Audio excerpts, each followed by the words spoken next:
Hello and welcome to episode 57 of the Select Characters podcast. We've been away for quite some time. I've certainly been away for quite some time. This is my first show in 3 or 4 weeks, something like that. But here to help me get back into the swing of things is Samuel Yates. Hi, man. What's up? Hey, and Enrique Cancel. Hola. So, without further ado, well, actually, there is a bit of ado here. I want to shout out somebody on the subreddit who was asking us for ways to get in contact with us, to be more directly in conversation with us. We have opened a Discord channel. You can just look it up. It's Select Characters Official, or you can check the link in the description, which is a link that expires in a couple hours? I don't know. We'll just post a new one on the day that we post this episode, just to be sure. 4 days from now. Yeah, we're still figuring out how all that works. So if any of you guys are Discord pros, hit us up. But in the meantime, hopefully this will help us get a little bit more in touch. Yeah, you can just jump in there and talk to us if we are around, and we are certainly going to try to be around as often as possible. So with that being said, I think it's time to talk about more Overwatch. Great.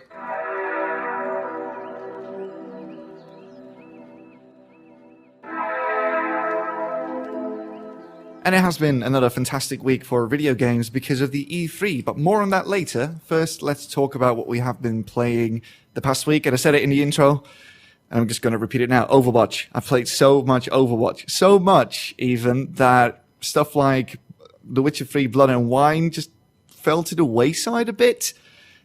And I think I have to say that I was wrong about Overwatch. My initial impression of the beta and the subsequent video I made with my impressions, I was wrong. This game's got legs for days, actually. I can't stop What do you think playing is it that makes you get back on it over and over again?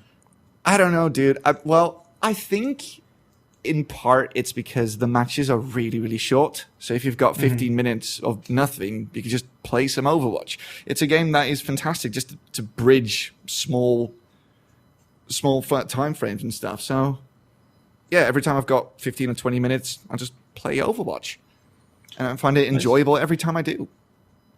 No, that dude, the aesthetic of it for me is a huge draw too. I don't know what it is, but I actively enjoy just looking at a game, even if I'm not playing it. I don't mind going on Twitch and just watching it played because I like the art style and just the whole general aesthetic of it. It's very eye pleasing.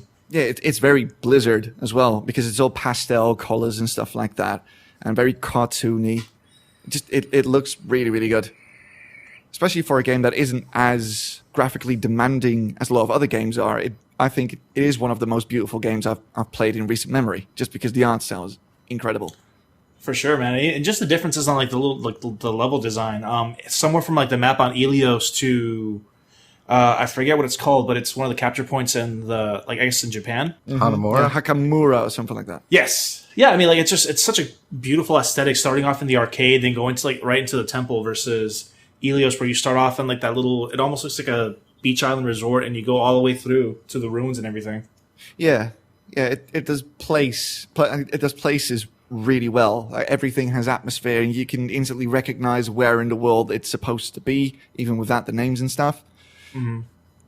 So, have you guys played since the newest patch? Where I guess they kind of balance two of the characters specifically. Yes. Yeah, Widowmaker and McCree. The McCree one, that one is very apparent. You can't kill tanks with just one Vanderhammer move. It feels amazing because I tend to main Reinhardt, and one of the most frustrating things for me is just seeing McCree walk around the corner. I'm like, I'm fucking dead because it's a combo. It's flashbang Vanderhammer, and then with all the tanks in the game being so wide, I mean, it's almost impossible for McCree to miss a shot with Vanderhammer.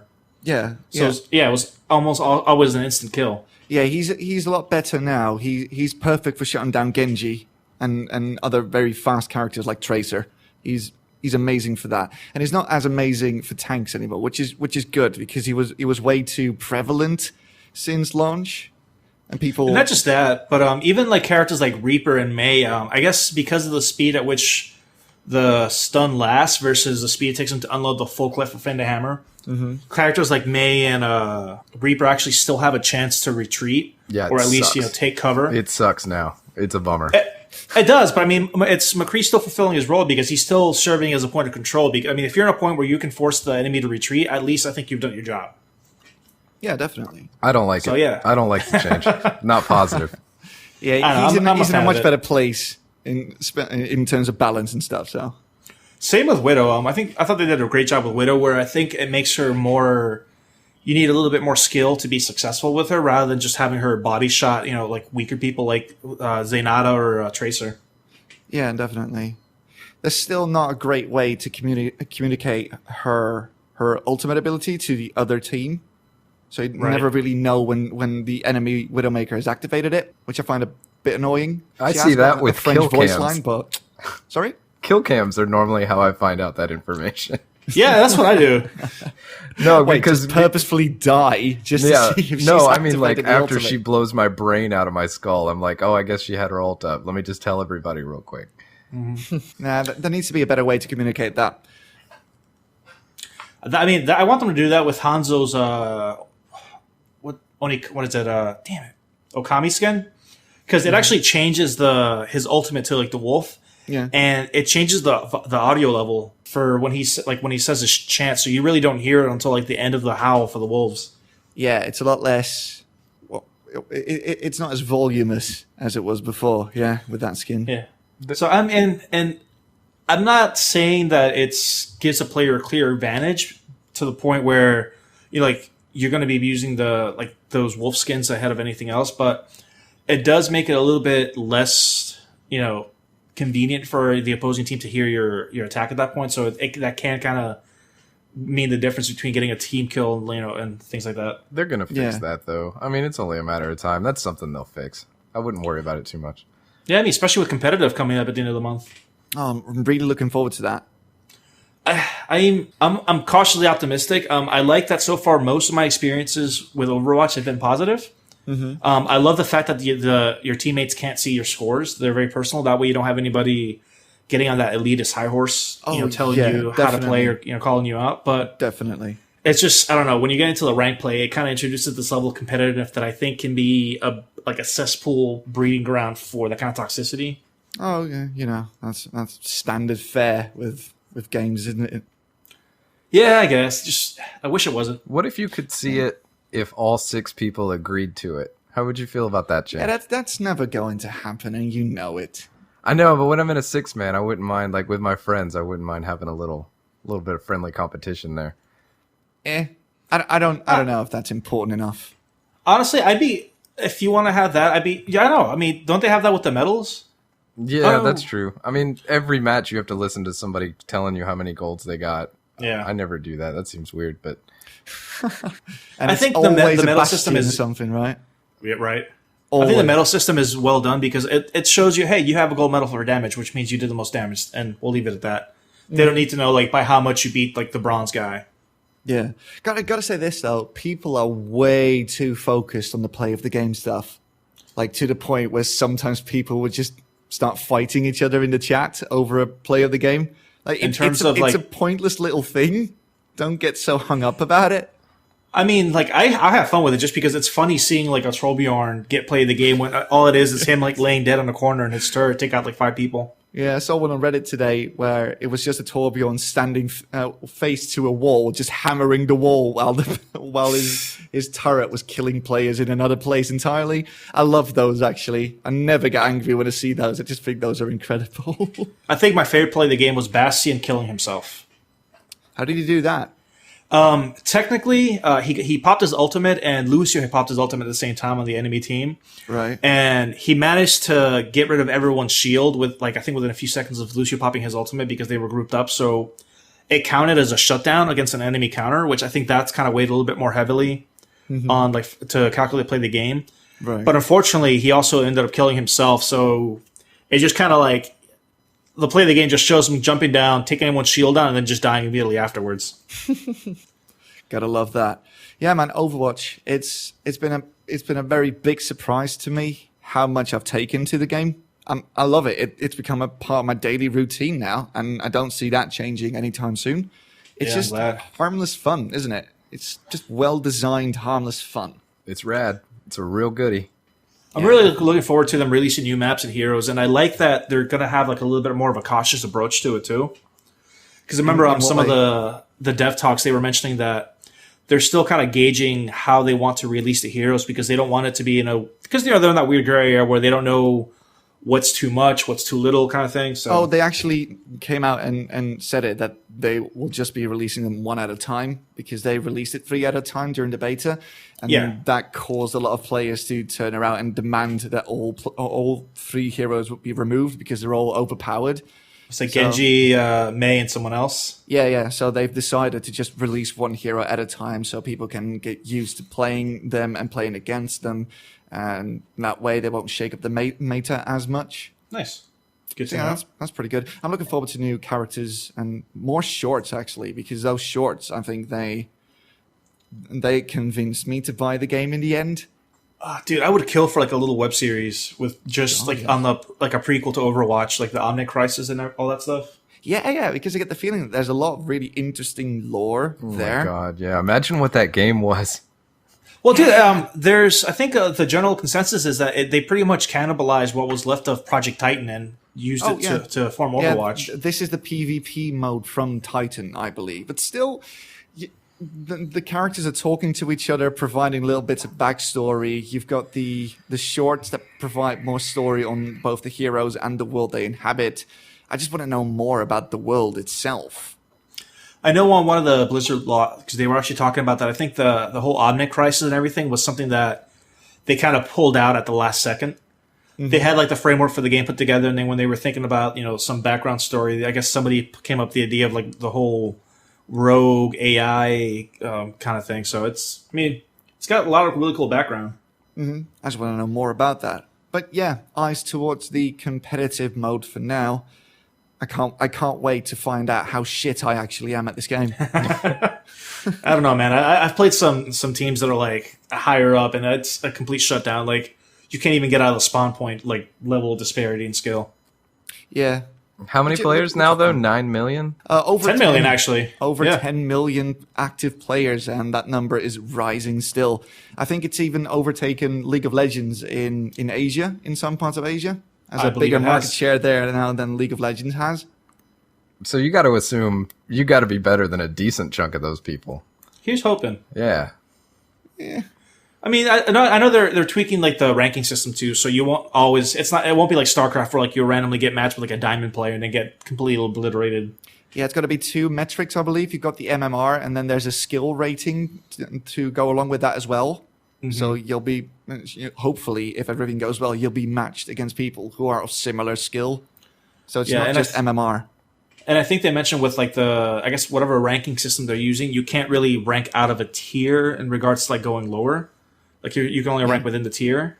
Yeah. So you don't have to worry about like that penalty of, getting knocked all the way at the bottom if you have a couple of bad matches in a row. Yeah. I like that they're going to use 2 metrics because MMR doesn't really take progression into account. Mm-hmm. So it's good that they have a skill rating to go with that as well to better gauge where you should be on the ladder. Yeah, so welcome to the Overwatch podcast. This will probably stop at some point in the not too distant future. At least I hope. But for now, I really, really like talking about Overwatch. Yeah, I mean, it's just still a fun figuring game. Stuff out. I feel like I settled into like a nice little Overwatch rhythm. Like I play it every day, so right? Yeah, exactly. I play it during morning coffee, just a couple rounds, then I start the day. Love it. Absolutely love it. But maybe, just maybe, we've played other games this week, so I'm going to mosey on over to Sam. Have you been playing something else this week? Hey, what's up? I've actually played a lot of games because we took the week off last week. That's right. Anything interesting? Crawl was pretty great. What is Crawl? Crawl is freaking awesome, man. It's a local co-op game. Mm-hmm. And let me give you the round as the pitch for this game. So you start out, everybody picks character, you put your name in, like NBA Jam style, where the screen's broken into fourths. You pick, I think like a starting god is what they are, but I'm not sure exactly what those do, except for give you little bonuses or whatever, and 3 different types of monsters. Mm. You're in a camp, all 4 players are there. You do a quick death match. Whoever lives is the first one to go into this dungeon. Mm-hmm. And then after they enter the dungeon, the other 3 people can use the traps and certain spawn points in the dungeon to bring monsters in and control them. Oh, right. I think I saw this. Yeah, if one of you kills the hero, then you become the hero. Oh, right. Yeah, okay. and you want to kill all the monsters you can as the hero. There's a little shop, blah, blah, blah, trying to get to level 10. Then when you go to level 10, you fight the boss, and the bosses are in 3 parts.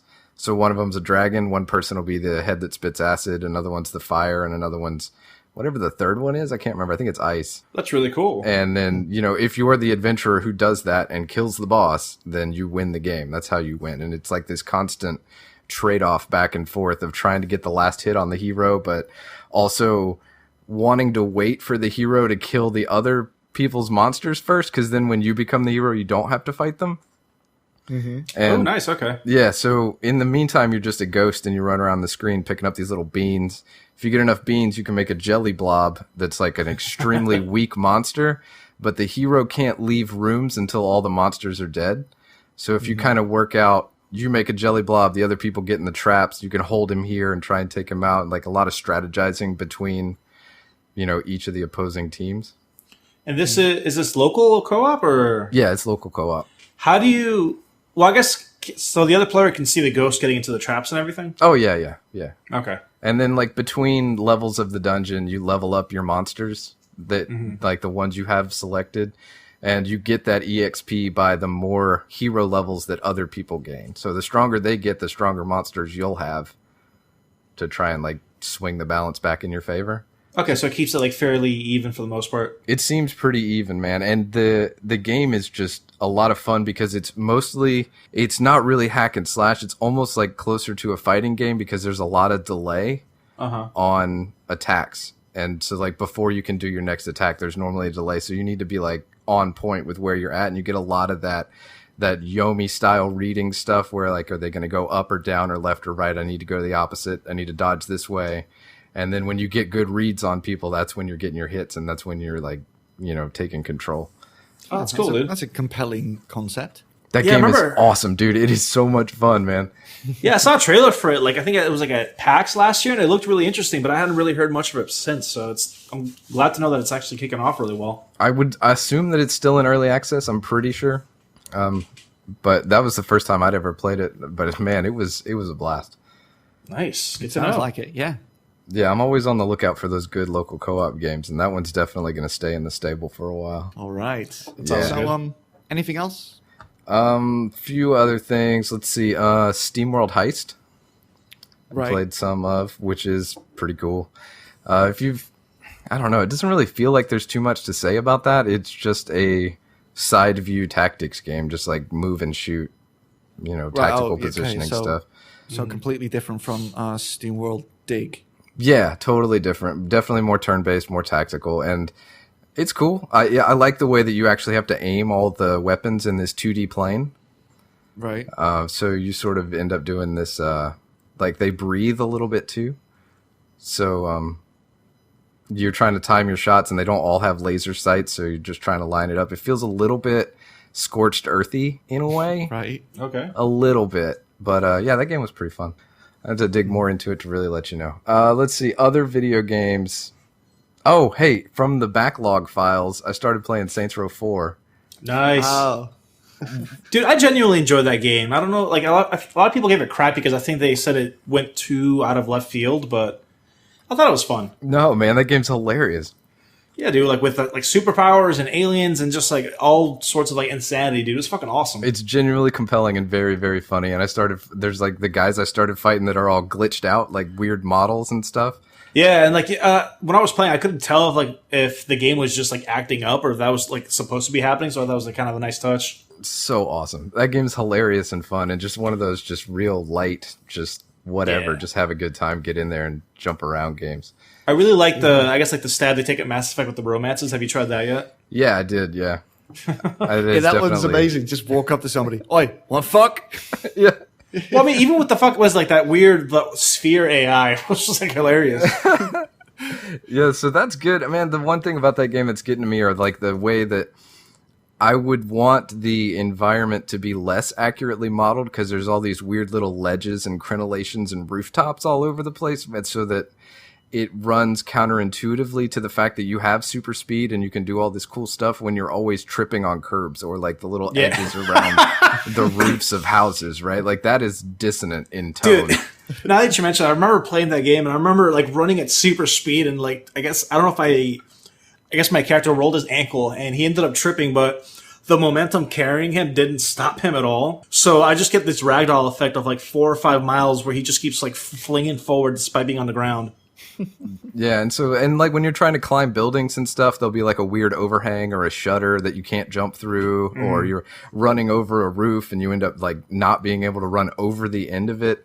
But I guess like you sort of have to put that stuff in there to be like, this is a game with accurately modeled environments, because you don't want them to just be all cubes with a texture on it. Right. But I guess the answer would be just smash it when you walk through it, right? But maybe that the tech wasn't there, or they didn't feel like it. But that's a very small thing. But when I'm playing, it doesn't really matter in the end, does it? Because you've got a dubstep gun. Yeah, exactly right. But when I'm playing the stuff from the backlog catalog, I'm kind of dissecting it a little bit. Like looking at it as a whole, and that's like one of the changes that I would make. But man, dude, like tonally, that game is absolutely on point. It's very funny. Hilarious. Is this the one where they introduce Nolan North as an option his for own voice? Character? Yeah. Yeah, and during their character creation, like you're picking your voice, and like there's voice 1, voice 2, and then there's Nolan North. Yeah, that's awesome. Fun fact: the first voice option you can choose for the male protagonist is actually done by Troy Baker. So you've got the two best paid voice actors in the game in the same game, but only one has his own name in it. It's a fun game.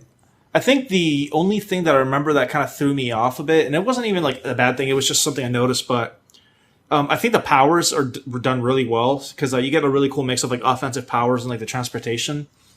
But I think that the powers tend to overshadow a lot of the other mechanics in the game, because there's some really cool vehicles and weapons themselves, but it almost feels like you don't need to bother with them because I haven't driven a car in God knows how long. I'm not driving a car. That's the point. That's the point, isn't it? I think so. The entire reason why that franchise exists is to just give you a power trip, essentially. Yeah, that's true. But I just found it kind of weird because, like those kind of games, I like to all the side stuff that they put in, like completing races and finding the hidden caches, are fun little distractions. But like I remember not wanting to ever touch a race because I'm like, oh, this means I have to get in a car, and like that's something I feel no necessity to do whatsoever. Yeah, but that's on you. That's not on the game. That's on you. The game gives you the option. You just choose not to use that option. Touche. I got no time for cars, man. I got no time for cars. Yeah, you know what I mean? But overall, I remember that. It felt kind of sad. Like, some of the cars are generally really cool looking in design, and I'm like... Oh, definitely. I feel bad for the guys that designed them. I'm like, sorry. But, like, super speed running up a wall trumps your, like, really cool design tank. Dubstep guns. That's true. And definitely also dubstep guns. Yeah, man, so I'm kind of bummed out that I missed that one the first time around, but I'm glad that I finally decided to pick it up this week because it is absolutely very, very fun. Apparently, Get Out of Hell is very good also. I think that one was a standalone, right? Yeah, it's a standalone. Okay. Expandalone, I think they call it. Ooh.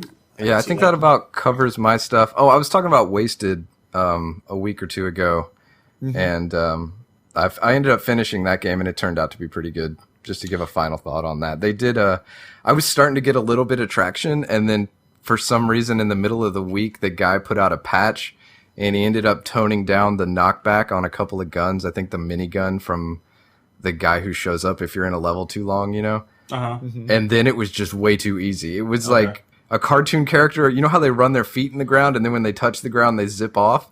Yeah, it was like as soon as that patch came out, I was boom, like I was gone like a shot of lightning and just rolled through the whole rest of the game in no time at all. So I don't know if that was a positive change necessarily, but just like an interesting thing to look at and think about. All right. But yeah, that game's good. I mean, hey, if you're looking for a fun little roguelike, spend some hours in there. I think it's worth it. Yeah. We don't know how Chris feels about roguelikes. Oh, I love them. Just love them. Anyway, Enrique, what have you been playing? I actually got the DLC for Witcher, Heart of Stone and Blood and Wine, but I hadn't played it yet because with those kind of games, I always feel like if I just jump into DLC after not playing the game for a while, I'm kind of lost. So I just started the game from scratch. So I've been kind of taking my time playing through that. Oh, you don't need to do that with the Witcher 3 expansion stuff because it's basically a completely new game because of it. Oh, I know, but like, I mean, just as a personal thing, I like to actually, get into the the mode of playing it from just starting from the beginning.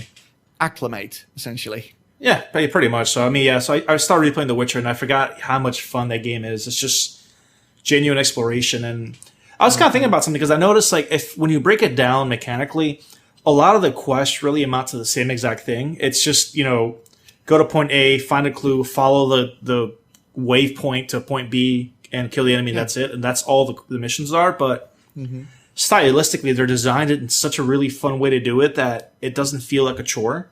And they're actual stories. They're not just activities you can do ad nauseum. They are actual stories with characters and arcs and stuff like that. And that makes it all the more interesting.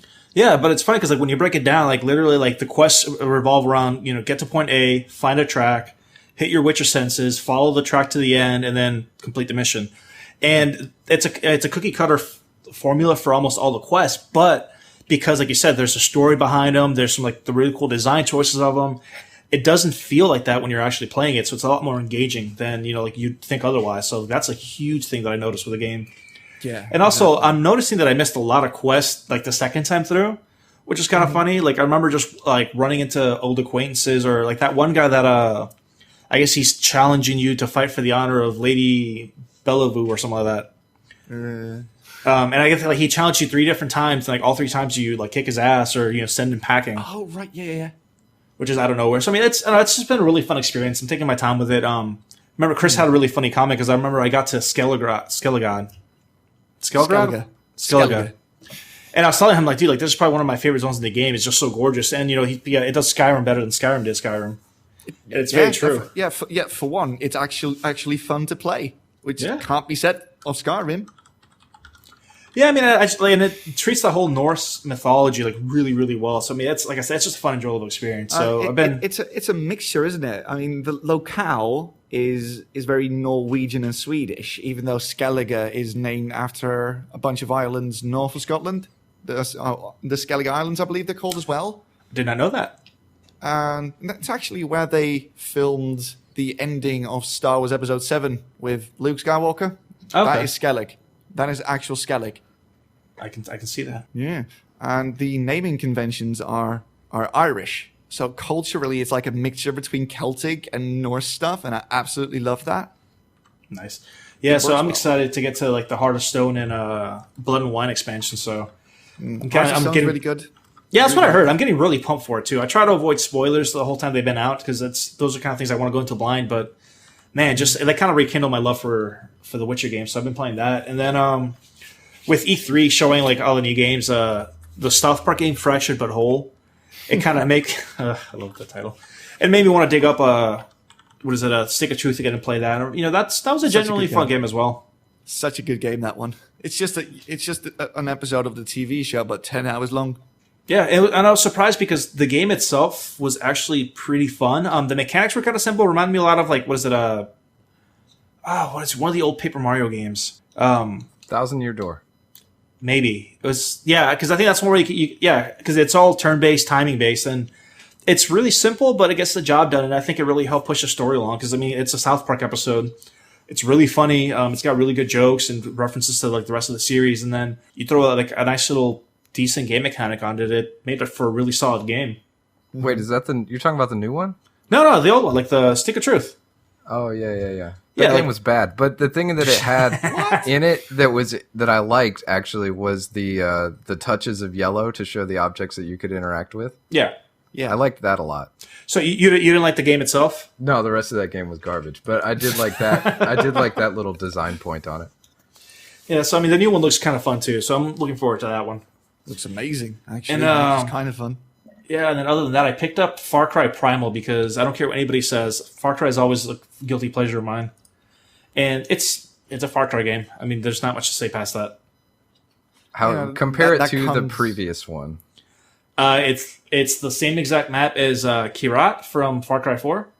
No, it has parts that are lifted and then given a facelift. But some parts of the map they are exactly like in Kirat. But I mean, I like it. It's the reason I play the Far Cry games is because I mean they're solid shooters. They have an interesting enough story, and I don't know. Like I like the whole pre-story setting. For me, like it's just a cool change of scenery. Does it add all that much though. The setting. To be honest, it felt like an expansion. It felt like what Blood Dragon was to Far Cry 3, where it's a really cool, different take on the game, but it's still, it's like you still do feel like you're playing the same game. Just got new like bells and whistles on it, which is not a bad thing, but I feel better having bought it at discount than if I would have if I had bought it at full price. Yeah, that seems to be the opinion most people have on that game. Yeah, I mean, it's not a bad game. I think it's definitely worth playing, just if you want like a really cool Far Cry experience with a different skin on it. So, I mean, that's all for it. Fair enough. Yeah, but that's pretty much been it because, like I said, other than that, it's just been a time sink with Overwatch. Yeah, same. The reason why I've not played much of Blood and Wine yet is because of Overwatch. If I presented myself with the choice to play either Overwatch or Blood and Wine, and I chose for Overwatch 9 out of 10 times. But I'll say this much for Blood and Wine. This is not really a spoiler, but it's more something you can actually see of the screenshots. But I love how the writing acknowledges how fucking weird Toussaint is compared to the Northern Realms where Geralt's from. Really? Because Toussaint is basically a fairy tale kingdom with knights and chivalry and a very flowery way of using language. And Geralt pointed out several times how fucking odd that is because he's just not used to that back home. Yeah, it's awesome because essentially the story is it's a very dark story like it used to in The Witcher 3, but it's presented in a duchy or in a country that is completely not used to stuff like that happening, and it's that dissonance that gets played with an awful lot. I love that. It's really, really good. I'll finish it at some point, I think, hopefully, before the year's out. I bought Mirror's Edge Catalyst. And how was that? Because I'm not going to lie, I didn't even know that game released. Yeah, now that you say it, I only know that it released because I played the beta and was subscribed to the Mirror's Edge subreddit. Mm-hmm. But that game has got problems. Mechanically, it is way better than the original. Way better. It looks way better. The art direction is better. But I don't think that the switch to an open world did that game any favors. Really? It just doesn't feel good to run from here to there in a city that is admittedly beautiful to look at and really large. But the novelty of it being a grand jungle gym wears off within hours. And whatever you do in the open world now just feels like you're walking around in a menu, essentially, a very pretty open world menu. Nothing you can do in that game is especially interesting. All the side missions are just go from this place to that place in this amount of time as quickly as possible. And that's basically it. But here's the thing, though. The side missions, every time you have to do something for a character, we're all standing on the roofs because you can't go down to street level. You're always on the roofs. But every time you accept a delivery mission from some fuckwit on a roof somewhere, they start telling you their entire life story while you're running from point A to point B. God. Yeah, and because the sort of feedback loop with those missions is you have to learn the route to get from A to B the fastest, right? It's something that you do several times in a row to figure out which route is the fastest. But here's the thing, you will fail an awful lot. You'll have to do a lot of those missions again. And every time you do that, they start telling you that entire story again and again and again ad nauseum. And I'm just fucking done with that game. Oh, that's bad news. I know. It's like listening to a really shitty podcast in traffic. Yeah, and it's all very non-interesting stuff as well, which pisses me off because that world is very interesting. The world they inhabit is extremely interesting, what with the City of Glass and the conglomerates basically being in charge of everything, you know? It's a very interesting cyberpunk world, and they do fuck all with it. Man, going back to... So, you can't touch the ground level at all? No. Is it like an instant death kind of thing? Yeah. Oh man, that reminds me. There's no way. There's no way to get to ground level. Dude, that reminds me of like down. the old Spider-Man game on PlayStation 1 where there was just like nothing but fog under the building. God, yes, yeah, I remember that. Yeah, it's sort of like that. There's just no way of jumping down to street level apart from jumping down, but you'll just die instantly. Man, it's kind of a No way shame to get that down there. it was like such an awkward transition because I remember the first one, it was very linear, but I think that's what kind of made it so Definitely appealing because it felt like an action game. You felt like you were always running away from something. Yeah, exactly. I loved the first game. I absolutely loved the first game, and I love it even more for the soundtrack it has. The guy who did the soundtrack for the original one, he's back, actually. Soundtrack is still really, really, really good, as it was And he before. tells you his life story over the course of the soundtrack. Man, I'm not disappointed in a game quickly, but I was having really high hopes for this game, and Mirror's Edge Catalyst it's not a terrible game by any stretch of the imagination, but it can't hold a candle to the original. It's funny because Penny Arcade had a comic a few years ago where they were mentioning, I think it was around when GTA 4 came out, and they were mentioning like when you get like an open world game, they always feel paralyzed because you have like a plethora of choices of what to do that you end up doing nothing.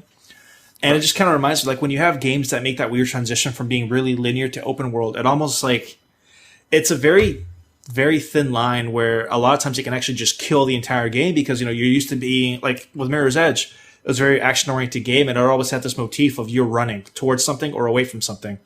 And, you like it had the art style where like the red highlights, would show you where to go. So you're always on the move. And like changing that to like an open world, it almost feels like it loses that motivation to keep you running. And then you end up it sounds like you're just kind of bored, like just hanging around doing nothing. Bored and frustrated because getting from A to B is a bit boring at times. Like in the first 4 to 5 hours, that's fantastic because you can go everywhere and that's awesome. And I want to jump on top of that, or I want to climb on top of that, and that's all really cool. But after that, it just gets boring really, really quickly. And I'm not terrible at the game, but I'm not really all that great either. I've got a decent grasp of the mechanics. And even with that, I find it really hard to complete most of the side missions in any sort of time. I watched the fail screen so many times. After a while, you just start to give up. Like, why even fucking bother? The story's not that interesting either. The characters aren't memorable at all. Which, again, it's Cyberpunk. It should be a lot easier to write a compelling story for Cyberpunk, which is a genre that already like leaves it open to very creative narration, right? But it doesn't do anything with that. Anything at all. That's a shame. I gotta ask real quick though, because this is always a sticking point for me. How fast is the reset time from failure to starting again? Is there a load in between? How bad is it? I played it on the PlayStation 4, so there was a load in between, and that's around 30 seconds, I believe. 30? It's not too bad. Oh. Jesus. That's a really good point, Sam, though, because if you play games where death is so easy, you need to have, like... I mean, even when you're trying to optimize. Did you say 30 or 3? No, between 20 and 30. Oh, dude, that would kill me, man. That's way raging. too much. That's way too much. I don't know, man. Like, it'll be way faster on a PC, obviously, but on the PlayStation 4. But even then, dude, that's I don't know, like, dude, games where like death is that quickly and it makes you go through like that much to redo it. Dude, you need to eliminate like that downtime because that's just gonna frustrate you to no end. Oh, you need it razor thin, like Trials. That's how you do it. Yeah, or like that's why I like Hotline Miami, because when you die you have to restart the entire level, but it's literally you die and then a split second later you're back. Yeah, well, let's just say it this way: the loading times weren't what pissed me off. It's just the way that the mechanics come together in a pretty shitty way a lot of the times. You could see, like, when you're playing that game, you can see how it could have been amazing, and it does not realize that potential at any point. So would you say Super Hot is a better Mirror's Edge game? Could anybody say that? Comparable. Could anybody say that? No, that game's got problems on a design level, and I'd still want to play another Mirror's Edge in the future. But I wish they'd either fill up the open world with interesting things to do, or just stick to just making levels that are more controlled and better designed than this, because this is not a good open world. It does not do the game any favors, and that's a shame because it looks fantastic, it sounds fantastic, and when the mechanics do come together, it feels fantastic as well. But that just doesn't happen often enough. Can I ask you a weird question? Shoot. What is the Mirror's Edge? I don't fucking know. Okay. Good. I mean, is it just like a completely unrelated title, or is it like thematically tied in some way? It's probably thematically tied in because Mirror's Edge takes place in the city of glass, and basically any tower or any building is made up of glass or shiny material, so you can see yourself in it. There's your mirror. And you would be what, like on the between the reflective good side and the unreflective dark side? Your chick rides the edge. Or is it because you're constantly on the edge of falling? I'll take that. Oh, yeah, definitely, because the collision detection isn't great either at times. Snap. Other than that, played some Heroes of the Storm. I managed to qualify for the Silver League. Oh, congrats. Which lets me know that I'm not terrible, but I'm not great either. So, yeah, that's a thing. What are the tiers? I think it's gold, silver, bronze, or is it bronze, silver, gold, diamond, and then there's master and grandmaster. I might be fucking this up completely, but it's something to that extent. Just picking out random medals. No. It's definitely. I'm okay with the metal stuff. I'm just not clear on what came after that. But it's not like that's relevant to me in any way, shape, or form because I'm not good enough to ever get into the highest league. So. Hey, man, not with that attitude. There you go. You gotta be positive, man. Think positive thoughts. Right. Talking about positivity, if that's everything that we've been playing, let's take a very, very short break to listen to a nice interlude and then come back to talk about the E3.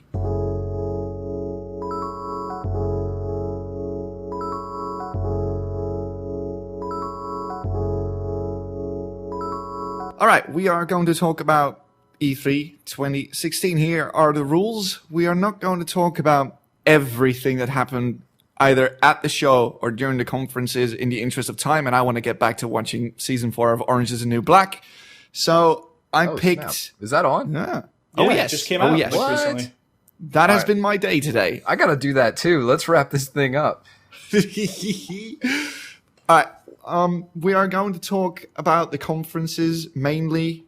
We're just going to divide them up, each conference up in its own section and just go from there. So the first, for me at least, was EA.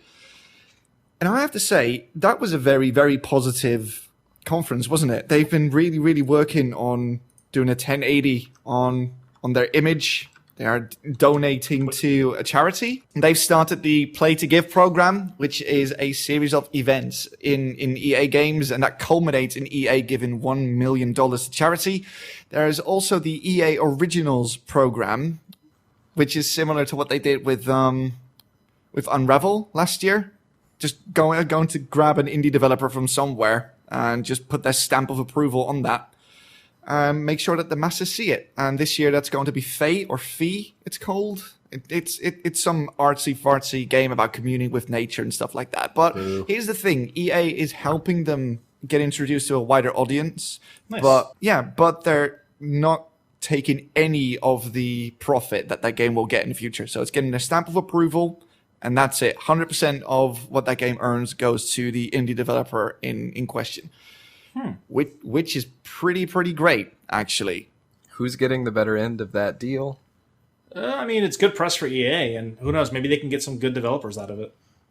Yeah, exactly. Because Unravel was a success, so that trial run with that program, that did pay dividends already, so good. Titanfall 2. Dude, I'm so excited for that one.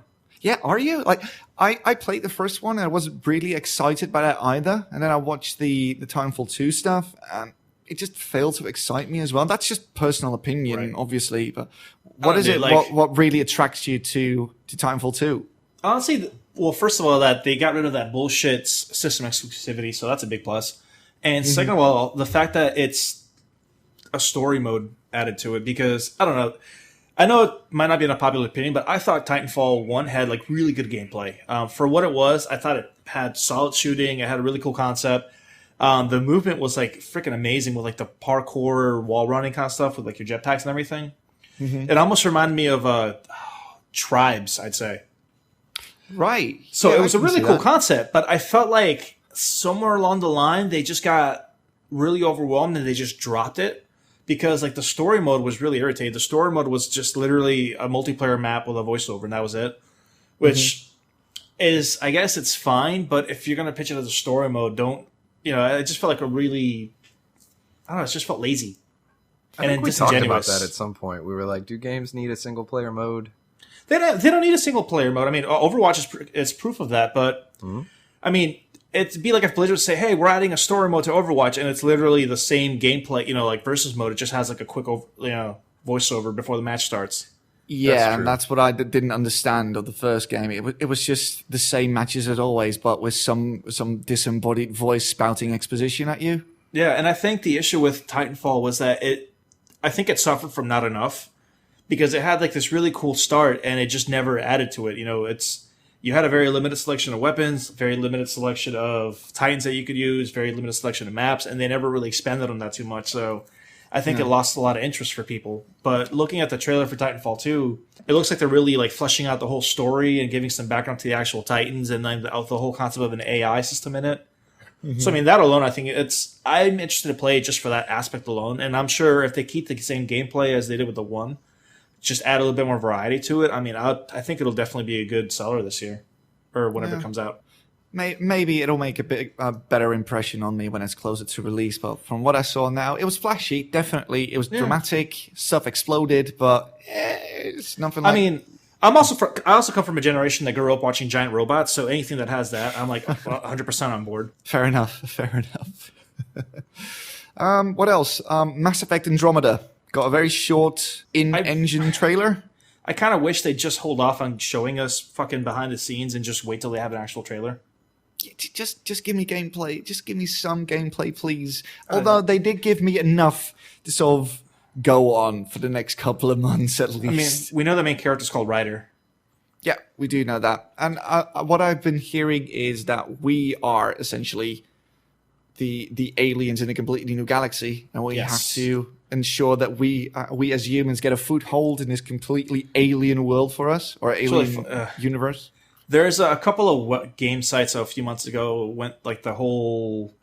I mean, not to devalue their argument, but they kind of took it a little bit too far, and I guess send out a couple of offended articles claiming that EA was like taking the whole white colonial manifest destiny thing too far.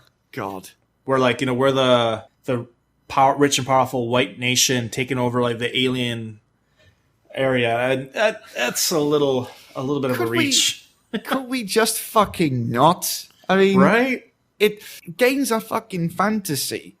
It's not supposed to be realistic, and it doesn't really have to be based on anything in real life. And I don't know how these people would come to that conclusion, but what? I don't know. Like, I'm just confused, man. Or maybe I'm just blinded by my love for that franchise. From what I remember seeing, I think the reason that argument came up is because they were kind of saying how weird this game felt and like how it doesn't carry on like the tradition of Mass Effect. But I disagree, because for me, the Mass Effect series has always been about kind of humanity's fight to belong. Because with Mass Effect 1 is the whole concept of like the council doesn't trust humanity, which is why we don't even have a seat on the console, because for us we're like the new race, we're unproven, so they don't trust us.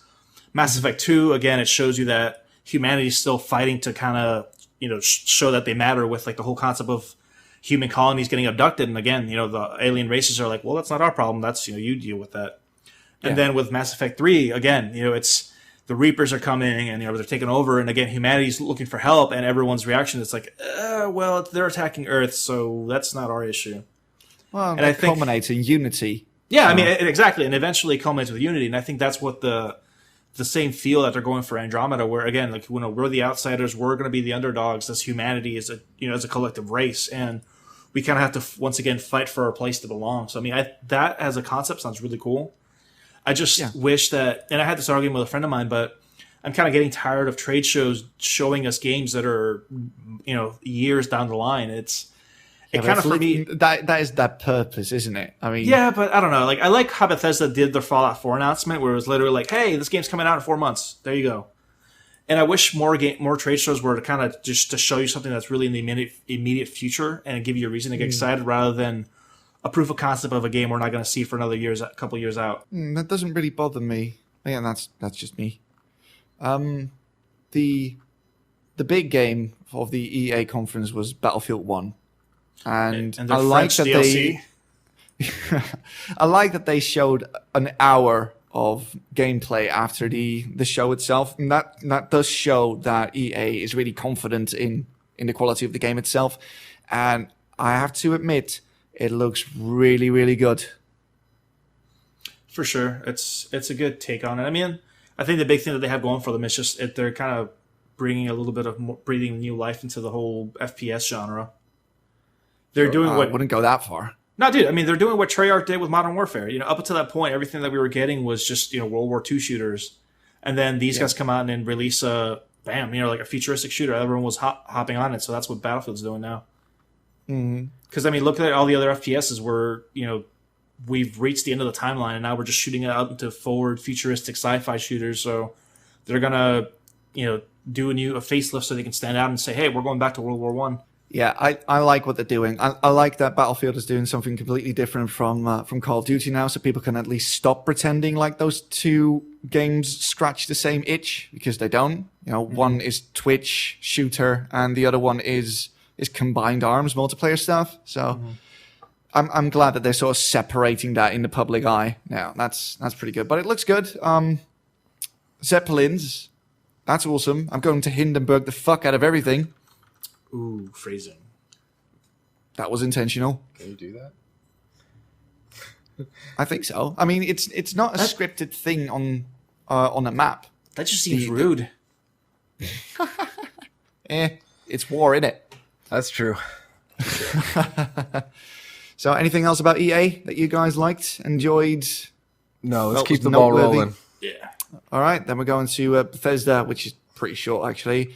Yeah. Quake Champions, PC exclusive, Arena Warfare. I think a lot of people will be excited for another Twitch shooter on PC. Yeah, they've been steadily resurrecting franchises from the days of old. Doom apparently is really, really good, and now Quake Champions is coming back, which is good for people who grew up in the mid 90s. Doom is Skyrim. fantastic. Was it Skyrim Enhanced Edition? Skyrim remastered. That the remaster nobody really asked for. Right. Oblivion remaster, maybe, or the one before that, whatever the fuck it's called. Morrowind remastered. I guess that's more benefit for people on console, so they can kind of replay a nice RPG like that on the newer generation, have it look nicer. Yeah. Why not? It feels pointless. Well, not necessarily, because you know how Xbox One finally brought in the whole, and Bethesda, you have mods on the console now. So maybe this is again, the major drive to remaster Skyrim is not just to put on the new next gen console, but to kind of take advantage of that whole mod infrastructure now. Yeah, perhaps, or they just want an excuse to republish one of their most successful games, or that. That could be it too. But again, I mean, I think for people that already own all the game DLC and everything for PC, I mean, they get free. the remastered as an update, so that's nice. Yeah, I find that weird anyway, because people, if you want to play Skyrim remastered right now, you just can mod do the that. fuck out of it. Yeah, you can literally just buy the game for $5 and then make it remastered in about 30 minutes. So a Prey reboot, I didn't really see coming. It's a complete reboot. It doesn't look at all like the first one. No, well, it's I guess pieced together from Prey 2. Because remember, Prey 2, they had a couple of screenshots and demo a while ago where I guess you were that intergalactic bounty hunter, which looked awesome. Yeah, it looks really cool. Stuff in space, and it seems a bit supernatural at the same time. Yeah, and now it seems like they're going more the Dead Space kind of route, where it's going to be a space horror type game. If that turns out to be the case, I won't play it because I'm still a coward. I can't deal with horror. I just no. Oh man, you should try playing Alien Isolation. I have played that for all of 40 minutes. Until the first time the alien shows up. Nope. Just jump in the locker, and this is where I die. Dishonored 2 got announced, got shown a little bit more of, so that's nice. Oh yeah, quite a lengthy bit of gameplay they showed, didn't they? It's a completely new environment, 2 characters, both Emily and Corvo, completely new vibe. It's still, it looks like I remember the first game looks like, which is really cool. Even though it obviously looks better, but they kept that whole smudged. Everybody still has like the Play-Doh face. Yeah, exactly. I enjoyed the first game. It was a better Thief than the game was Thief great. Was. So I mean, I know we all, I guess, confirmed what we already knew, that the new Skyrim 6 is getting developed. So, or I mean, Elder Scrolls 6. Yeah. What else is new? Of course. I mean, at least we have confirmation now. So. Yeah. All right. Moving on to Microsoft. They really hammered on that cross-buy and cross-play stuff, the Play Anywhere program. And the way they worded it, it implied, well, it didn't really imply, it just flat out said that a lot of the exclusives coming to Xbox One will also be coming to PC. And if you buy it for either, it'll just be playable on both systems, which is great. Are they going to still be doing the cross-play where you can play like PC and Xbox together? Not sure. Because I don't remember getting a clear answer on that, because I remember them mentioning it all, but it was like a big whirlwind of like cross-platform everything, but nothing at the same time. Rocket League is playable on both PC and Xbox One, and you can play against players on the other platform. Maybe some games can do that, like something like Forza Horizons. Right. Will probably support stuff like that, but shooters and everything like that, I don't think you want to match up players on a mouse and keyboard with players on a controller. For sure. Probably a bad idea. Yeah, exactly. Bit of a segue, but I really like looking at E3. You can tell like each company's kind of difference in philosophy this year around, where you had Microsoft really trying to sell like that whole ecosystem thing with like the cross-buy, cross-play and everything. Yeah. Whereas Sony, for them, it was strictly about the product. You know, they just showed game after game after game. And then Nintendo was kind of there. They showed the new Zelda, which was awesome. Like, they showed their IP, but I love Nintendo, but I don't know what they're doing. Nintendo's going to be fine. Don't you worry about Nintendo. Yeah, I've lost the plot on them for years now. But let's not get ahead of ourselves too quickly. The big announcement wasn't really the Xbox S, because people sort of expected that to happen, but the Project Scorpio thing, that was a surprise. I mean, it had leaked a couple of weeks ago, but people really didn't know if that was a real leak, like a valid one. Mm-hmm. But apparently it is true. Increased power, 4K support as well. And according to the internet, even though it is more powerful than the PlayStation 4, it's not going to change all that much in practice. So yeah, better console, apparently. So is this going to essentially be like an Xbox 1.5? Yes, yeah. Essentially, it's going to be that. It's going to be the PlayStation Neo, but for Xbox. Okay. But it's stronger than the PlayStation Neo, apparently. I thought that was pretty exciting. It's going to be an iterative thing, console generations now, isn't it? It's weird. That's weird, man. Yeah, I'm not the biggest fan of that. Why not, right? Why not? Yeah. I don't care. Go for it. I don't know. It's a weird concept, especially for consoles. Yeah, especially now that they're getting like keyboard and mouse support as well. So the Xbox One is basically just an underpowered PC now. More power to them. It's odd. Yeah, more power to them, obviously, but I don't know. Forza Horizons looks awesome. Sea of Thieves. Sea of Thieves. Yes. I love that demo, man. It looked amazing. Looks rad, man. Welcome back, Rare. Right? Yeah. This looks like more Black Flag to me. Yeah, excited about that one. I guess that's my highlight because I shouted it out. Maybe Scalebound looks good too. Scalebound had some potential. I remember we saw it like a few months ago, and like it still piqued my interest enough. I'm gonna sound like an ignorant fuck, but I don't mean it as such. But that game looks way too Japanese for me. What, Scalebound? Or yeah, Final it's Fantasy just 15? no Scalebound. I don't know. There's something about the way it's presented that reminds me of games like Devil May Cry, like the earlier ones. And stuff That's like that. yeah. I mean, that's exactly the feel that I got, which I think that's kind of why I'm kind of hyped for it, because I love Devil May Cry. Yeah, I don't like the JRPG or Japanese action game tropes and staples and stuff. I don't like them. It's a bit too grand in places for me, I guess. It's a really stupid opinion I hold, and don't let it dissuade you from there anything. There are no stupid opinions, man. Eh. I'll just write it in my little notebook. Chris hates spectacle. Got it? I don't. He hates intriguing game design. Okay, cool. I should have thought this one through. All good, dude. I'll come back to this at a later date, but there's All right, just I'm putting something a about little that one. style that I don't really enjoy all that much. No, but I A agree. little superscript 1, and then at the bottom it says to be continued. Yeah, No, but exactly. even the main character, dude, you're right. He does look like Dante with a buzz cut. Yeah, with his headphones and stuff. To tie into the Witcher 3 stuff, we're getting Gwent, motherfucker. It's out already, isn't it? No, What? Wait. So what's out now? Because I thought something came out. no. You can sign up for a beta, but it's maybe not that's out what it now. is. But the beta starts in the fall or the autumn, depending on where you are, and it gets released to multiple platforms next year, and it's going to be free to play, and it's going to free. have a 10-hour single player campaign as well. Hey, dude, why not? All man? right. Yeah. Okay. Sure. Why not? I like Gwent, and apparently they are building on the foundations of Gwent in The Witcher 3 and going to be expanding on everything an awful lot. So it's going I to like be Gwent, but I like it in the way that you can play the game, get the cards from within the game world, Yeah. and then play the game with those. As a standalone thing, I don't know if I'm on board or not, but story mode sounds like something that would also come along with that card acquisition.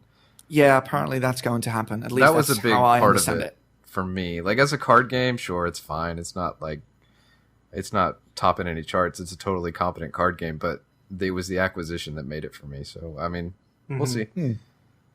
I'm looking forward to it because I've been holding a candle for a standalone ever since the first time I played Gwent in The Witcher 3. I'm just happy that it's coming, man. Groovy.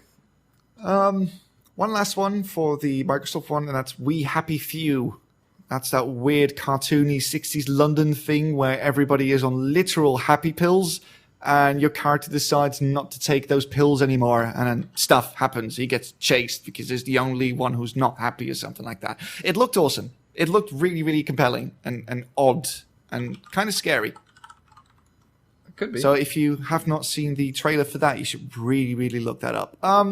Let's move on to the PC gaming show, which was even more boring than last year's. Let's pretend I made a joke about Equilibrium, because that's what I was going to do, but we moved on too fast. That was hilarious, Sam. All right. Yeah, I know, right? Me.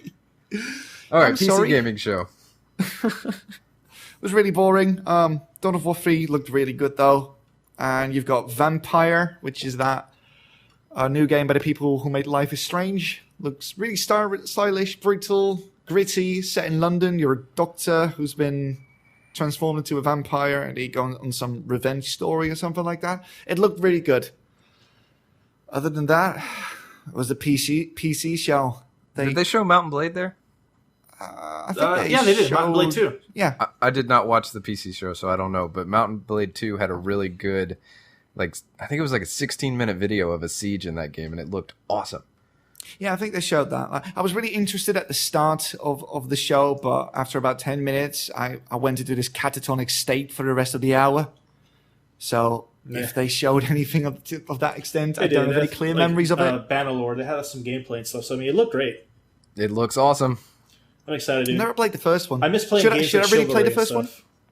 I've got like 100,000 hours in the first one. I don't know how many, but I played that game and then played all the mods for that game. It's so good, All right, then. but not as great anymore. It sort of doesn't hold up a little bit. Yeah, it hasn't really aged well. But it's got like a thriving mod scene, doesn't it? Oh yeah. Oh, absolutely. Which is definitely given it, like, every so often I'll play it a little bit more, but I haven't played it in a while. But 2 looks great. It's just like more of the same, but better more of the same. That's all we can really ask for. That's all I could ask for. Absolutely. With the Steam sale coming on the 23rd, is the first one a game I should definitely try out? Yes. All right. If you can get it for cheap. There's a mod, Prophecy of Pendor, I think is a really good one. Right. What does it do? It's a reskin, new units, new weapons, new everything, basically. I feel like you should go with some kind of mod over the vanilla game, but I don't know, the overworld stuff is kind of a nightmare, like the politics and working out all that stuff. But the battles are the fun part. Sounds like I'd enjoy the politics more than the fighting, actually. But I'll check it out soonish. You absolutely would not. But I mean, if you do, let me know. Ubisoft. If we're all done with the PC gaming show. Yeah. All right. Well, it was classic, wasn't it? Informal, wacky. Yep. Aisha Taylor still can't make a joke without a decent script. Yeah. I like how they That's introduced not South true. Park, though. I thought it was kind of clever. That was incredible, man, because I was convinced that it was either Ghost Recon or something for the Division, and it turned out to be fucking South Park. It reminded me of what, what's the studio that did Sunset Overdrive?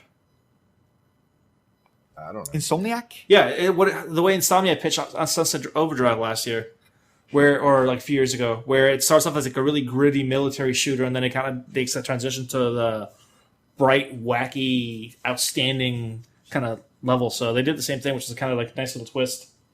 Yeah, they showed off quite a bit of gameplay, actually.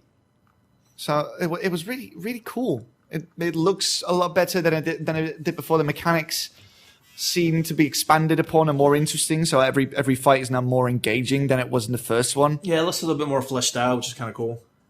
Yeah, exactly. And Trey Parker and Matt Stone, they seem to be really invested in it, and they seem to be really into the game as well, so that's definitely good.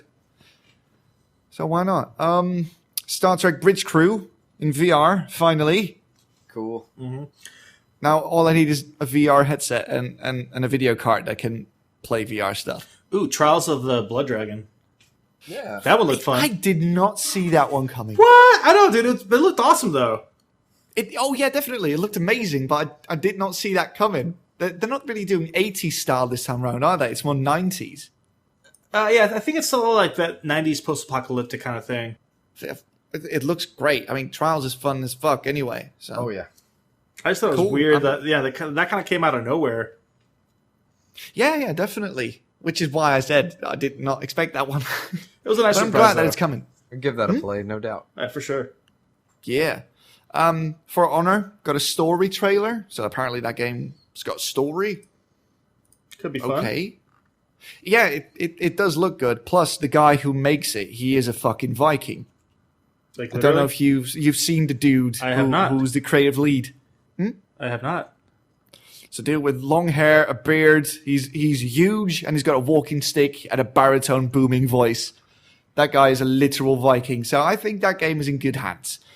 Watch Dogs 2 actually looks really good. Not as gritty as the first one. Not as serious as the first one. I think that's a good direction. I mean, obviously it remains to be seen, but I think that's a good choice of change.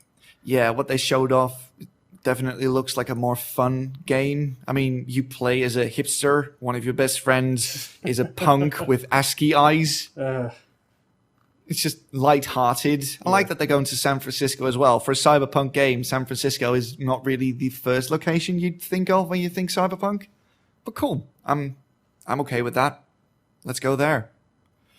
And the big surprise for Ubisoft was Steep, which is an open world extreme winter sports game. I actually missed that one. Yeah, it's The Crew, but set on a mountain. Cool. You can base jump, ski, snowboard, stuff like that, and it looked really cool. Put it down I after a did few not know weeks. I wanted that Okay. game. Sorry? Put the game down after a few weeks. All right. Cool. Yeah, exactly.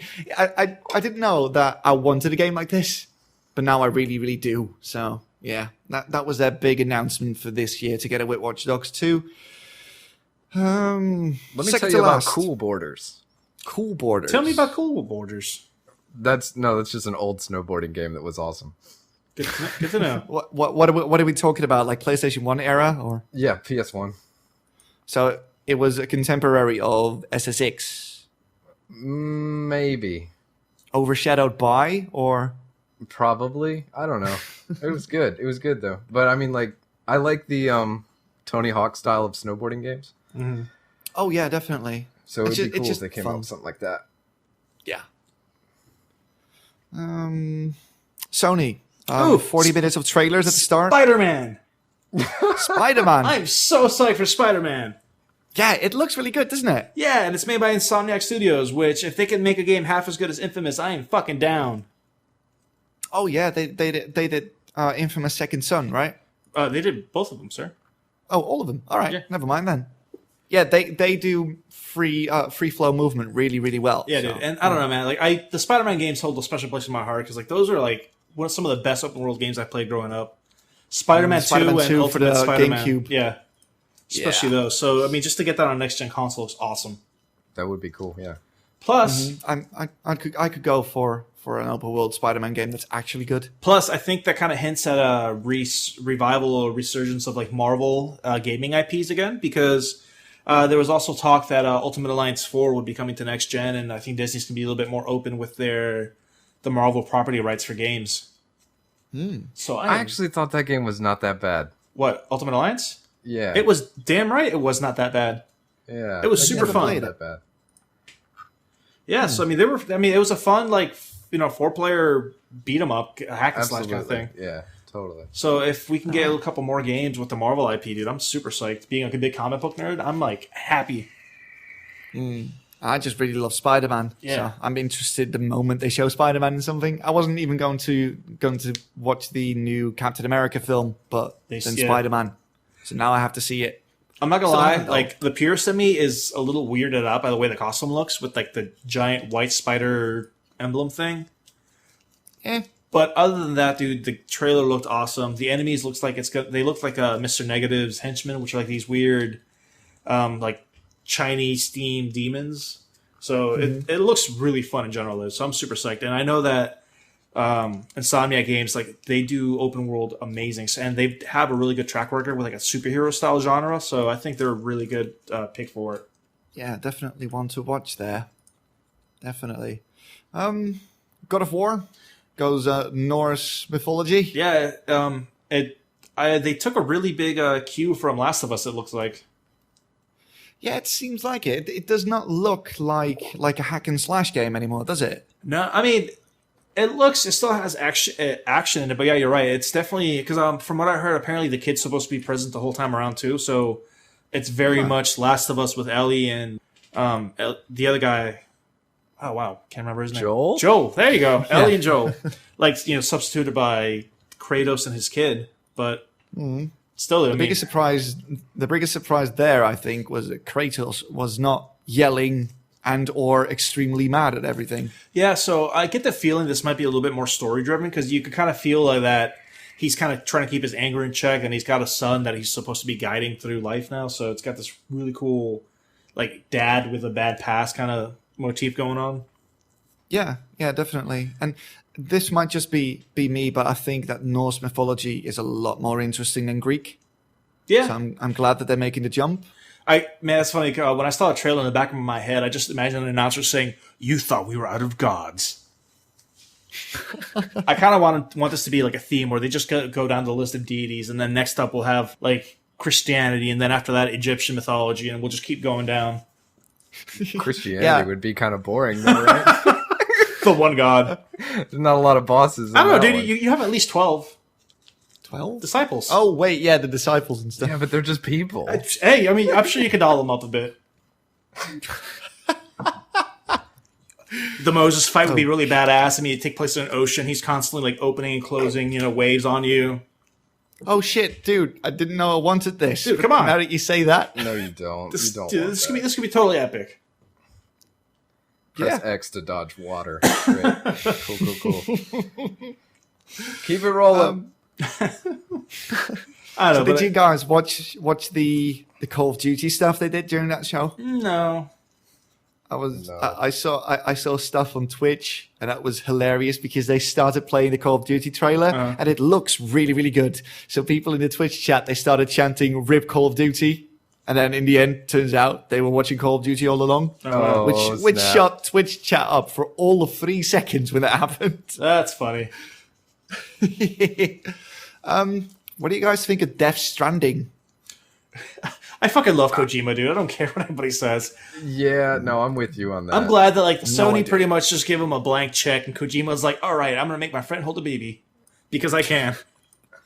Yeah, I think you see the stuff that he did on Twitter after. Like, he basically said the game has already begun.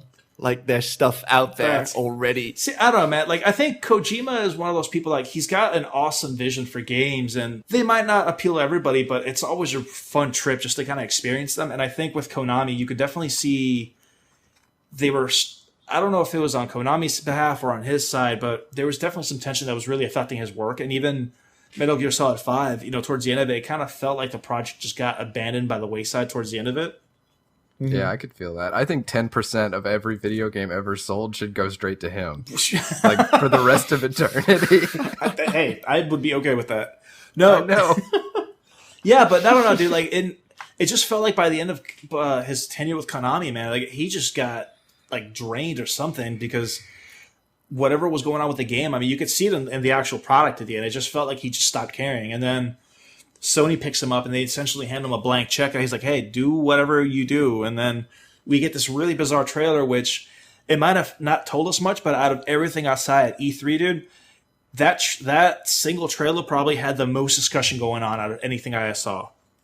Yeah, it's compelling, and people sort of expect that clues to what the hell this is will be hidden in the trailer, so people are constantly trying to figure it out. Dude, it's funny, like, which is cool. The subreddit went up, I think, like a few minutes after the trailer came out, and people were, there's theories breaking down the trailer analysis, and it's great, and like that's for me what like the fun thing about Kojima has always been that he can create these really cool like just sceneries that people want to like pick apart and analyze. Yeah, and he's batshit insane. That also helps. Like I said, dude, Sony just gave him a blank check. It's like, you do you, boo. You do you. Yeah. So I'm excited about that one just to play it. Yeah. Of course I will. Yeah, why not? He asked that it's an action game in the vein of Metal Gear Solid. So just Norman Reedus holding his own fetus thing. Yeah, I just like that Norman Reedus decided to stick around long enough to be attached to another Kojima project. Yeah. That's really cool. I mean, on the one hand, I'm kind of sad because it means we're probably not going to get that cool, like, Silent Hill thing that he was going for. Mm-hmm. But, like, from the PT demo. But I'm wondering if maybe he'll take a few elements of that and kind of evolve them into what Death Stranding would be. Probably. Guess we'll just have to wait and see. But yeah, man. So, I mean, E3 in general, though, it has a lot of fun games coming out. Mm-hmm. Yeah, definitely. All right, Days Gone. What do you guys think of that? Tell me more. I don't think that was. That should probably tell you that. I don't remember what it was. Loads of zombies in a world that is vaguely reminiscent of The Last of Us. That's probably why. Or you play, I think, a hitman or something in a world that is awash with zombies. And I don't think I've ever seen hordes of zombies in one screen running at you just full speed. It was really, really scary. That's right, because they were like 28 days later kind of zombies. Yeah, they swarm and they run. But cool. Yeah, no real opinion on that yet, but I think it looks all right. I think I'm just burnt out on the whole zombie genre. So like I saw it and I remember thinking like, oh, that's cool, and then immediately just became a footnote and then fell into that deep well of like every other zombie game that I've played. Yeah, I see what you mean. Like I'm not really all that excited for it, but it looks interesting enough to at least, I hope. I mean, I don't know. Stay up to date with it. I think zombies provide like a really easy like mass target for people. Like it's literally like the most plentiful enemy you could think of, and you can modify any which way without having to kind of provide any exposition for it. It's like, oh, it's a virus, it mutated here, different kind of zombies. I wish we'd go back to bugs when you want to fight. Dude, we need another Earth Defense Force. That's what we need. Well, yeah, obviously. But, like swarms of things. Fighting swarms of things is always fun. Yeah. I mean, there's nothing wrong with it, but We need different types of swarms. Yeah, I think people just settle because I guess zombies are like the de facto go-to swarm horde enemy, and I think everything just kind of gets lost in it. Yeah, we can sort of see why though. Why zombies are so interesting and popular. It's because they look like exactly like us, but they're unreasonable and unkillable for the most part. They're not interesting. They're just easy. Hey, Horizon Zero Dawn has robot dinosaurs in it. See, there you go. See, that's a fresh take. Yeah. Cool robot dinosaur things.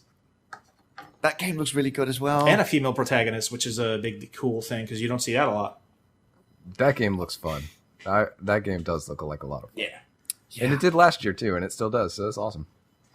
Yeah, it's not long now, right? Like the start of next year is coming out, I believe. I think so. Yeah, it's Q2, maybe.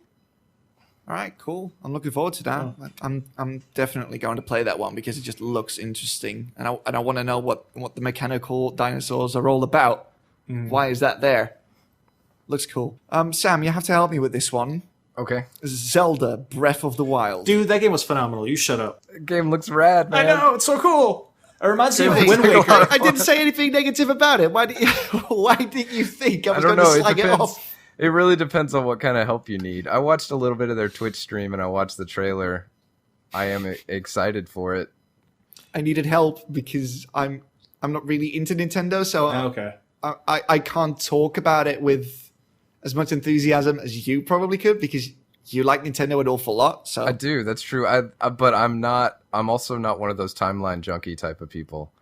So timeline junkie? Yeah, there's like a whole Zelda timeline. Yeah. It's like really? branching paths and everything like that. Where it's too much, man. It's way too much. There's like one where Ganon kills Link. Yep. I think there's one where they kiss. Because I don't know about the Ganon X Link thing, but oh right. Yeah, well, because no, it's not that I don't like Nintendo stuff. It's more that I know nothing about it, so I'm not the right person to talk about it. From the trailer had a rusted Master Sword, so I think everyone's belief is that this takes place years after all that stuff has been going on. So I think this is going to be kind of irrelevant to the timeline. Right. When I'm looking for a Zelda game, I want cool dungeons, interesting puzzles, and pretty decent combat. How do you feel about the move to more open world? Because this reminds me a lot of like a Wind Waker in regards to like how open it is and just like the degree of freedom you have. Yeah, my friend, cool. I want to see Nintendo's spin on the survival mechanics that are ever so prevalent these days. Right. Yeah. I think that they'll know how to do that in a way that is interesting. With like, I think Nintendo has good progression normally. Oh yeah, too. For sure. It's funny because I forget which developer it was, but I know there's a Game Informer article a few months ago where one of the key developers for like the Zelda franchise was talking about that. Even he felt a little bit tired of the series because it was kind of stuck on its very stale formula. They felt the gameplay had stagnated. So hopefully that means that we're going to see a lot of kind of a new take on the series this time around. I didn't see any boomerangs. I didn't see any hook shots. I saw a lot of climbing. Saw a lot of climbing, yeah. And the one thing that worries me about that is the like stamina bar for running. Your old enemy. That could get rough. But you can jump this time round. Yeah, you can jump. On command. That's cool. Yeah, that's a big thing. That's brand spanking new. Yeah, excited. Definitely. Combat looked like a lot of fun too. Yeah. And physics models and just all kinds of weird stuff that's not very Zelda. So if I was trying to help you out by explaining it as Zelda, it would do neither of us any good because it's a radical departure. Well, I guess the trailers show that there's I guess you can use the environment to your advantage or you can approach enemies different ways. I remember there's one, there was one of those little troll things sitting by the fire and you see Link just kind of climb around and just drop a big old boulder on them. Mm-hmm. Yeah, that's pretty cool. It looks like they're just updating the entire franchise to the now, essentially. I think the biggest difference I noticed is that with Zelda, Zelda actually was a fairly linear game in regards to the number of scripted events that occurred. You always knew you might have had 3 choices of where to go, but it was always a very direct line, and everything that happened between point A and point B was scripted to a degree. And with this one, it looks like they're giving you a lot more freedom on how you interact with everything. So that seems kind of fun. And I remember they had a statement during the live stream where they were talking that you could essentially just beat the game without ever touching the story. Like literally jump from dungeon to dungeon, beat the boss, and you're done. And an open world is a double-edged sword, man. It really all depends on how you use it. But so I don't know. Is it going to be one of those big empty ones? Because it is enormous. That's true. My true. friend, he did the calculations, and apparently the new Zelda is 3 or 4 times larger than all the landmass in The Witcher 3 combined. How do you calculate that? Well, apparently it's just numbers floating around on the internet. Like they straight up came out and said like it's this much square kilometers and stuff like that. But see, that's the thing, is it's not a metric that works. Yeah. Because you don't know what's going to be in the world. Right, do you? yeah. You could make a game with the biggest world ever, but it's all just a flat plane. Mm-hmm. Obviously, that's an extreme example, but it's all in how you use it. Sorry. No, it's just to all, give it's you all an in what they example do how with big it, it man. is. Is it going to be huge stretches of nothing, or is there like lots of little interesting things to see along the way? Like, So, the gameplay showed there was a lot of verticality, so I mean that at least give you a little bit of variety on it. Yeah, I gotta say though, I'm pretty interested to see what that game's going to be. Yeah, and it's weird, but no matter what the hell they do wrong, whenever Nintendo shows like a first party game, it always like invokes like this little like childlike bewilderment out of me, no matter what. Yeah, I get what you mean. I remember seeing like the Zelda. I mean, just moments before, I was kind of like joking around, saying like, "What the fuck's Nintendo even doing here? Like, what they don't have any news on the NX. Like, I don't think they even have a working prototype yet, or even a concept of what it's going to look like." And then as soon as Zelda came out, I just kind of shut up and my eyes got all glossy. I'm like, "Yay!" That's funny because the serialization of their franchises, a lot of people cite as a bummer, but when I see new console, I'm getting excited because I'm like, new Mario Kart, right? maybe a Mario Golf. Like, now we're talking, let's do it, right? We're gonna get a Zelda, maybe a Metroid, Donkey Kong. I'm excited for the next version of all the same games that I've already played 100 times. I think they have such a good way of I don't know what it is about them, but the way they make those first party titles. Yeah, it's like any other sort of franchise, I'd be like, oh, cool, this again, yay. But for some reason, Nintendo gets me excited for that stuff. Yeah, and I don't know if it's the nostalgia factor or if it's just the simplicity in their design that it's just, it's enjoyable, you know what you're in for and you're excited for it. I hope there's a Mario Golf on the NX, man. Dude, I would love a Mario Golf with like VR support. I'd play that too. It'd be so cool. Like a Mario Tennis, like the one on the GTA, man, with the story and everything. There you go. That was a good one. There was a Mario Golf on the GBA that was just like that too, with like stats and a whole storyline. It was weird but awesome. Yeah. Remember, I tried playing Mario Tennis on the Game Boy VR. What was it called? Virtual Boy. That was thing. Long time ago. Bloodshot eyes after like 2 minutes of playing. But I think it'd be cool. It'd be a cool little like concept before it. So yeah, I'll be interested in seeing what that's. Yay, Nintendo! What that game's going to be like. Yeah. So looking back on this year's E3, what are your guys' impressions? Video games are still coming out. Yeah. Oh yes. I thought it was more game focused. They didn't seem to be as, I don't know, because I remember like last E3 was like very cheesy in regards to like they wanted to focus on all these peripherals and everything outside of gaming and more creating an ecosystem. Now it's more like, hey guys, you want games? Here are some games. Yeah. Overall, I saw the entire show as very positive. Actually, like especially the cross buy and cross play thing. Mm-hmm. That is very consumer friendly, and I enjoy that. I really like that. I'm looking forward to the next year of video games. Essentially. Yeah, Last Guardian's coming out too eventually, so that'll be fun. Eventually, yes. But apparently not Phantom Dust. Where were the Phantom Dust updates? Are we just supposed to forget about it? Apparently. And just pretend it never happened? Just like Kingdom Hearts 3. All right. It's coming eventually. Oh, God, yes. They didn't show that this year. Today. You know what killed me? We don't have a 3, but we have a 2.8 coming out. That's pretty close to 3, man, if you round it up. They're milking the number as much as they can. Wait till 2.91 comes out. Like, it feels like I'm just getting a patch update now, or I'm not getting any more games. At one point we'll get it, hopefully sooner rather than later, because I want to play the third one. Because Kingdom Hearts is always fun. Yeah. But like I said, they're running out of numbers, so we have to get it soon. Overall, good show though. No complaints. Not as hype as I've been in the past, but also not as let down as I've been in the past. Just like totally middle of the road. All right. Yeah, reasonably excited. Yeah, I think is the word I that's use fair. for that. All right, and with that comes the end of our E3 special. So, yeah, we're done. I can go back to watching Orange is the New Black. I don't know what you guys are going to do. I'm going to watch Rick and Morty season 2. So, oh, there you go. You've got Also a good call. Your day all sorted out for you. All right, everybody listening, thank you so much for tuning in once again. If you want to give us a review on iTunes, you can do that. Tell us why you like us. Tell us why you don't like us. You can go to our subreddit, to our Facebook, to our Twitter, to our YouTube, and follow us on that and watch more content there. And Discord we now. will see you. Oh, yeah, and Discord. Look in the description for the Discord link. And, yeah. That was it. My name was Chris Anderson. If it doesn't work, please be patient with us. It's a work in progress. We'll figure it out. All right, guys. I think it's time to get out of here. I think so too. Bye. All right. Bye-bye. Bye.